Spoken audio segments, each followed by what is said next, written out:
Hey guys, it's time to talk about Robinhood stock. We got the dip we were looking for. I said to be patient going into this earnings report and see what the market gives us. Sure enough, we got a drop of 16%.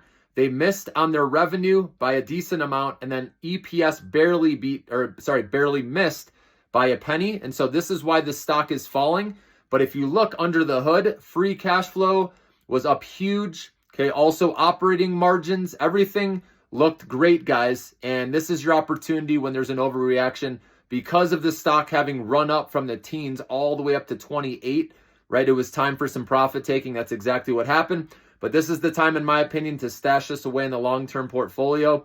They also want to get in on the game with presidential election betting. So they rolled that out. And like I said, I only expect more and more trading with crypto and stocks in the future.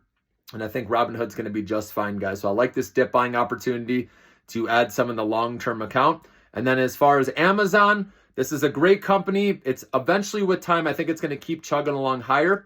Its PE ratio historically is at one of the lowest it's ever been. And so if it just went up to the median PE, that means the stock can go up a lot higher. But again, we know they're going to say something about more spending with AI, and the market doesn't like that initially, but obviously you got to spend money to make money. So the market will eventually come around to that, guys. This is what happened. I remember last report or the one before that, where we saw heavy spending, we saw sell-off, and then immediately reversed, okay? So I could see that happening with Meta, Amazon, but Amazon does report earnings.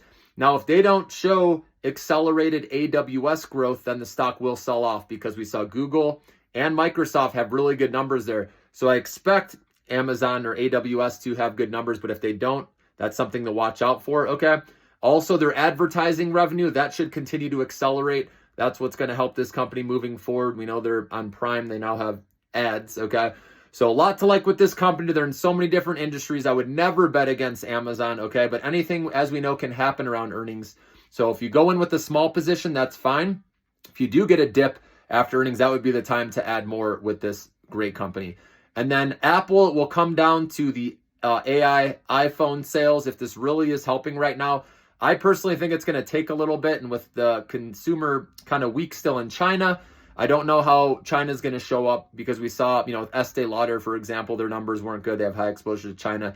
Consumers still weak until they put out some more stimulus, but you never know with the iPhone sales. So that one, I don't need to take a risk. Again, if you want to have a small position, that's fine because I think Apple will be a great long-term hold too. But I don't have any position going into this earnings with Apple. I want to see the numbers first.